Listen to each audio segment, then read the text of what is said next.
जय श्री राम। योगेश आनंद का लिखा सभी सुनने वालों को प्यार भरा नमस्कार। मित्रों, मेरा अगर कंटेंट आपको अच्छा लगता है तो लाइक शेयर सब्सक्राइब ज़रूर करें। और मैंने अब देखा है कि भाई 100-150 लोग सुनते हो। तो मेरी करबद्ध प्रार्थना है कि भाई 100-150 जो सुन रहे हो कम से कम लाइक तो करो, 40-50 लाइक तो हो, ताकि हम YouTube पे जिंदा तो रह पाए। सर, बहुत काम करना है आगे। इतनी जल्दी मैं नहीं भागने वाला हूँ भाई साहब। बहुत बहुत और बहुत आपको सुनाने वाला हूँ मैं। कल लव जिहाद का मैंने एपिसोड किया, जबरदस्ती हमारे श्रीमती को सुनाया। श्रीमती जी भड़क गई। पानीपत के बीच में ये तूने लव जिहाद को लाया क्यों? ये कहाँ से आया लव जिहाद तेरे मन में? और वो भी 8-10 मिनट तक आपने लव जिहाद पे बात की। भाई 1-2 मिनट में बात करते, फिर विषय पे लौट आते। पानीपत आपका विषय था। मित्रों, हाथ जोड़ के कह रहा हूँ, अगर आप भी ऐसे सोचते हो तो आपकी भी मैं माफ़ी मांगता हूँ, क्षमा मांगता हूँ। हाँ, अब विचार मन में आते हैं, धारा प्रवाह बोलते बोलते कहीं कभार सीमा लांघ जाता हूँ। अब क्या करूं? हाँ, मेरा कोई दूसरा एजेंडा तो है नहीं, पैसे तो कमानी नहीं है इससे। राष्ट्र प्रथम की भावना मन में बसी है बस। और हाँ, कल का एपिसोड है ना, ये मेरे भांजी जैसे जितने भी जेन एक्स, जेन जी, ये नया शब्द है, वो कल मुझे याद नहीं था। जेन एक्स, अभी जेन एक्स भी पुराना हो गया भाई साहब, अब जेन जी कहते हैं सब टीनेजर्स को। तो ये जेन एक्स, जेन जी वाले जो है ना, उनको जरा आईना दिखाना जरूरी था। ये कामुक मानसिकता, हाँ, ये लुटारूपन, ये जो है ना, ये आज का नहीं है। इतिहास में हजारों के हजारों उदाहरण हमारे इतिहास में मौजूद है। वो इसके लिए उनको आईना भी दिखाना था। ये भी वजह थी कल थोड़ा सा मैं ज़्यादा बोल गया।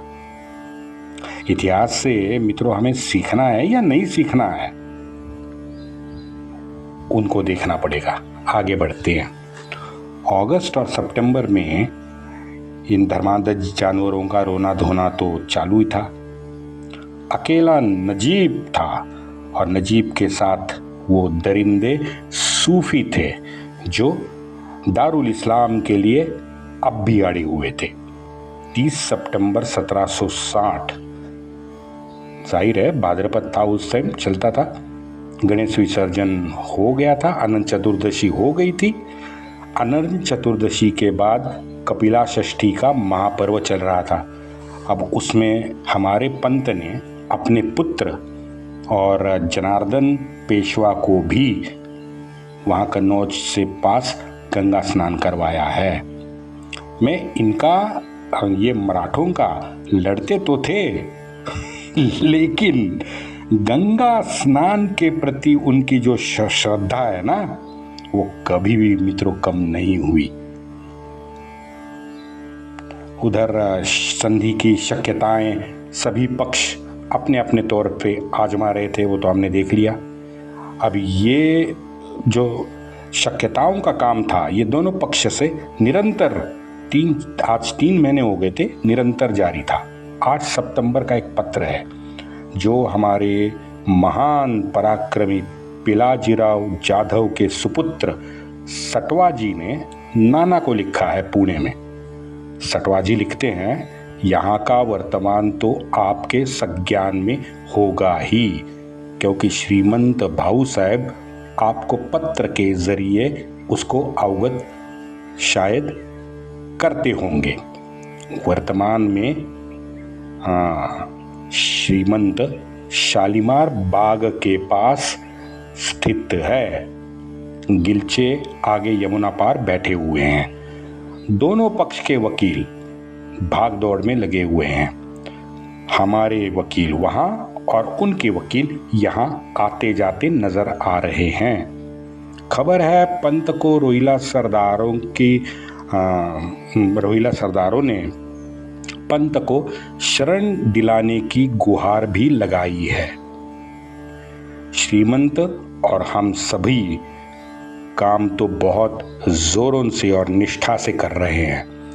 आगे आगे श्री कृपा से श्री शिवराय और आपके पुण्य प्रताप से सुमंगल होगा। मित्रों, श्री शिवराय का मृत्यु 1680 में हुआ था। ये पत्र सटवाजी लिखते हैं 18 सितंबर 1760 को, यानी 80 साल के बाद भी सटवाजी के मन के भाव आज हम देख सकते हैं। कितनी प्रचंड निष्ठा है, हाँ, कितनी श्रद्धा है। ये एकमात्र वाक्य उसकी अगाध श्रद्धा को दर्शाता है। विश्वासराव पेशवा को तख्त में बिठाने वाले हैं। अब ये जो अफवाह नजीब ने फैलाई थी ना, हाँ, उसने पूरे उत्तर भारत के धर्मांध जानवरों का जज्बा, वो जज्बा होता है ना, वो जगा दिया। अब ये मानना पड़ेगा कि ये नजीब की चाल बेहद कामयाब हो गई धर्मांध जानवरों में।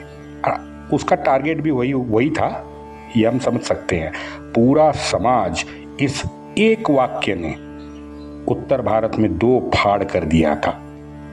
इलाके में अनाज के 2 दाने या 1 गिलास पीने का पानी भी मराठों को मिलना दुभर हो चुका था, मुश्किल हो गया था। पैसों के मामले में भाऊ तो लगातार जूझ रहा था, वो तो मैंने बताया आपको। लेकिन फिर भाऊ बेहद हतबल हो गया और भाऊ ने दिल्ली में दीवाने आम में एक चांदी का छत लगाया था। वो छत भाऊ ने तुड़वा दिया।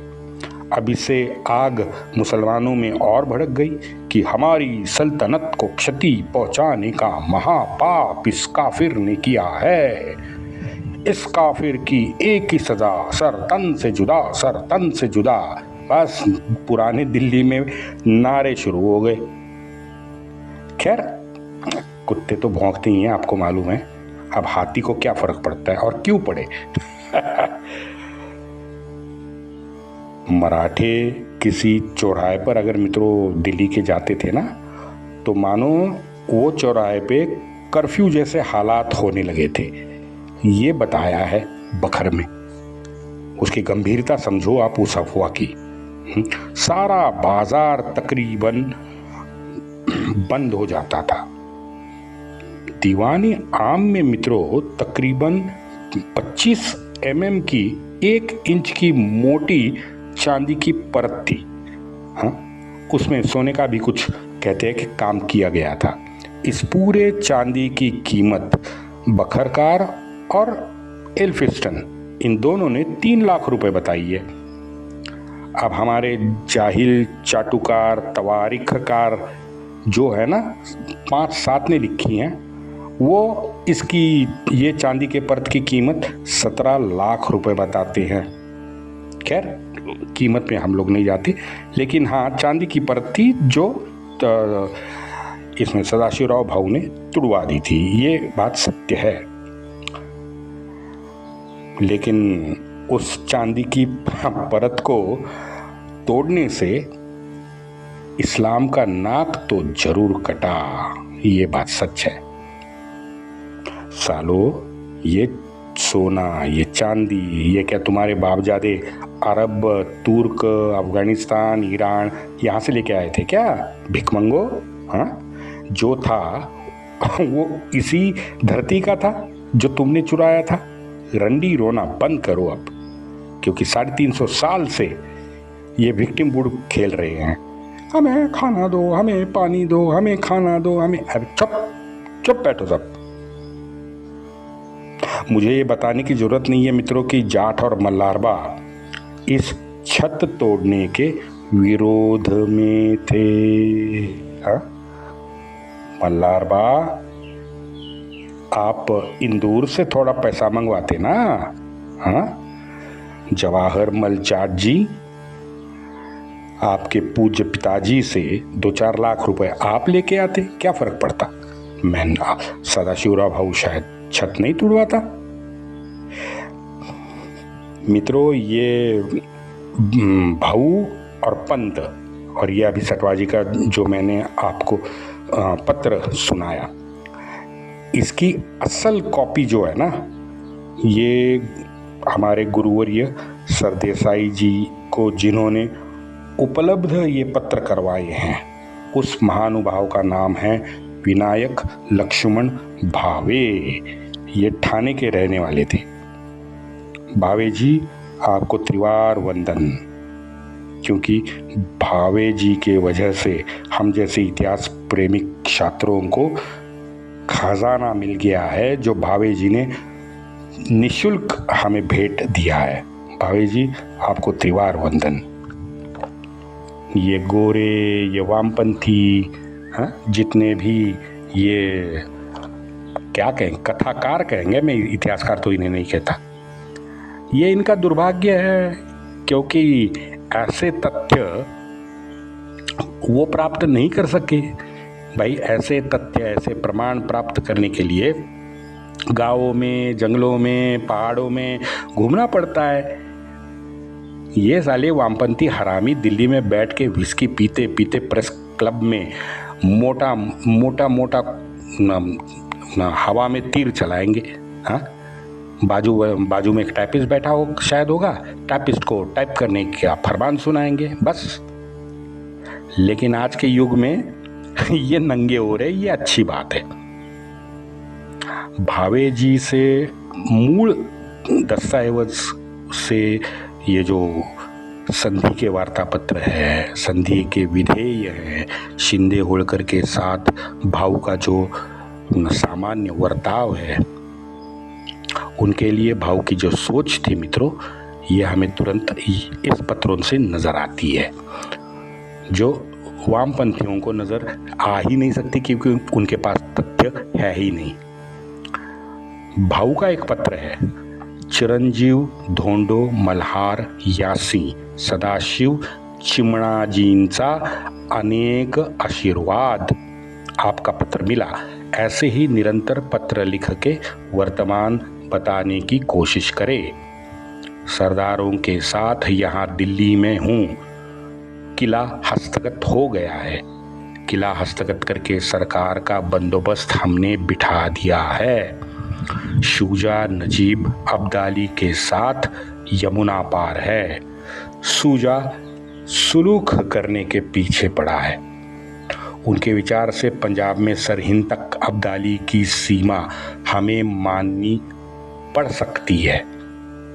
बादशाही बंदोबस्त हमारे हाथ सौंपना होगा, ये हमने उनको बता दिया है। लेकिन वजीरी और बख्शीगिरी यानी संरक्षण मंत्री पद शूजा मांग रहा है। नजीब को बख्शी उसे बनाना है।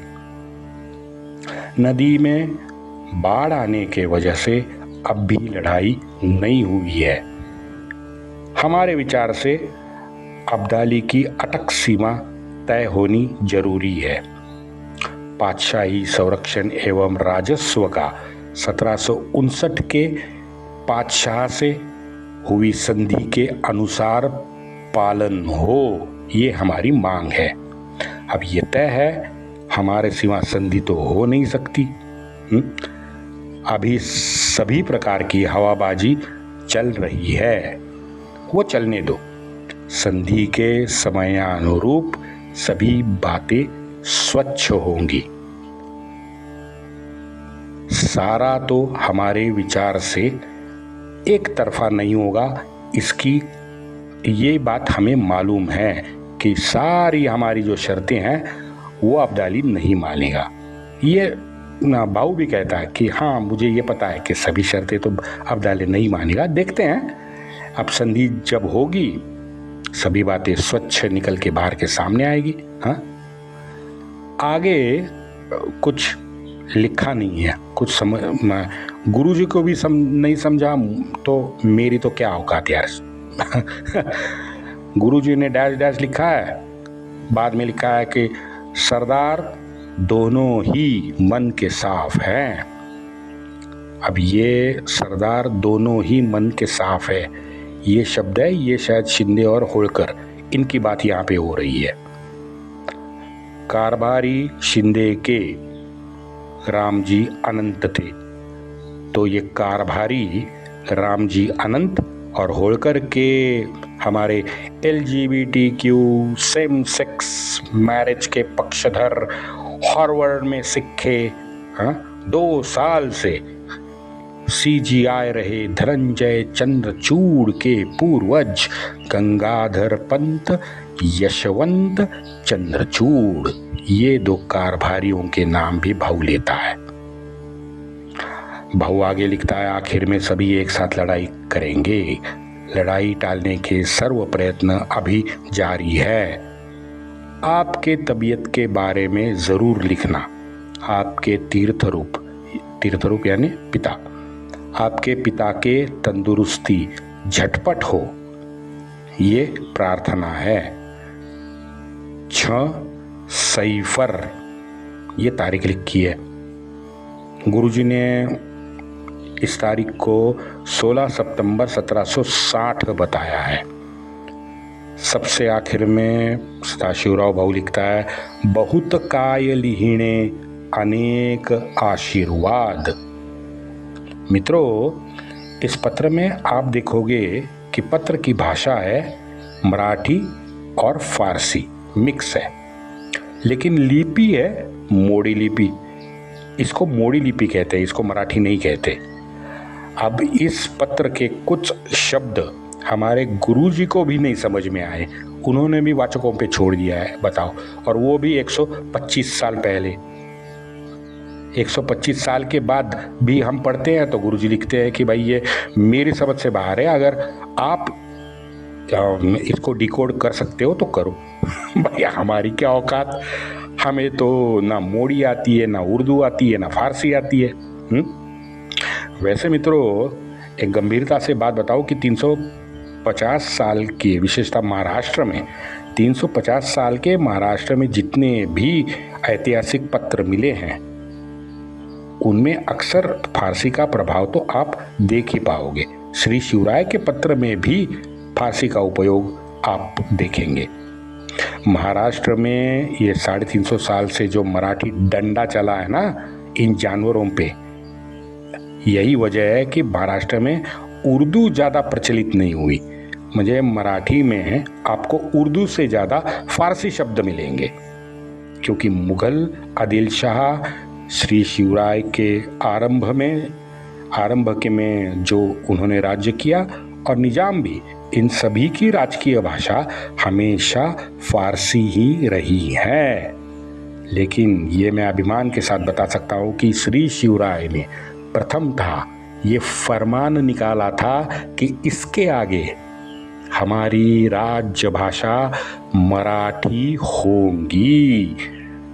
कितना क्या दूरदर्शी महामानव था यार वो। मैं क्या क्या करूं, मैं इतने प्रचंड प्रतिभा वाले मनुष्य को क्या त्रिवार वंदन करे, क्या 1000 बार करे, क्या 1 लाख बार वंदन करे, कम होगा यार, कसम से है, मैं मन की बात कह रहा हूँ। मुझे शब्द ही नहीं सूझ रहे कि उस महामानव के बारे में मैं क्या कहूँ। वैसे और एक बात बता दूं कि हमारे दादाजी थे मेरे दादाजी उत्कृष्ट मोड़ी लिखना पढ़ना जानते थे, उत्कृष्ट। कविता भी, कुछ कविताएं भी उन्होंने मोड़ी लिपि में की हैं, मराठी कविताएं, लेकिन मोड़ी में की हैं। दुर्भाग्य देखो, हमारे पिताजी उस वक्त 10वीं नहीं 11वीं होती थी, तो 11वीं पास हुए, आगे पढ़ने के लिए पुणे आ गए।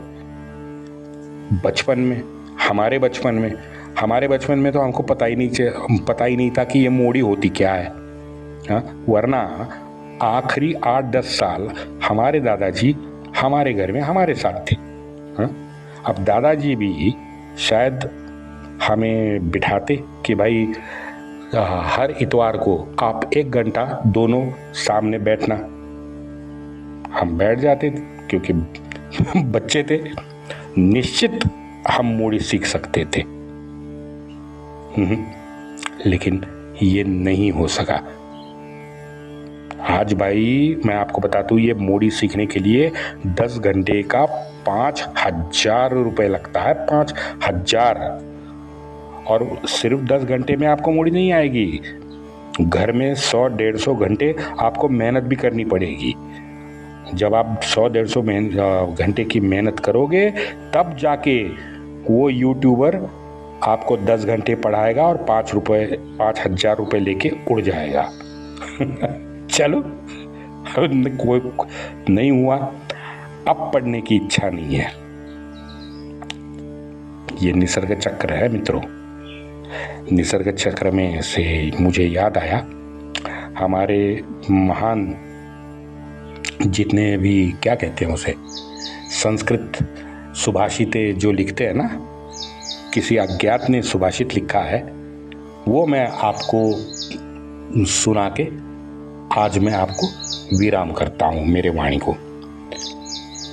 सुभाषितकार कहता है, कलिश्चयानुभवति संजिहानस्तु द्वापरः, कलिश्चयानुभवति संजिहानस्तु द्वापरः, उत्तिष्ठं स्त्रेता भवति कृतं संपद्यते चरन्, उत्तिष्ठं स्त्रेता भवति कृतं संपद्यते चरन्, चरैवेति चरैवेति। कलियुग में सोया हुआ द्वापर युग में आंखें खोली, त्रेता युग में उठ के खड़ा हो गया, कृत युग में चलने लगा।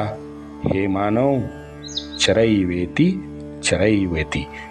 जय हो हमारे भारत मैया की। वंदे मातरम।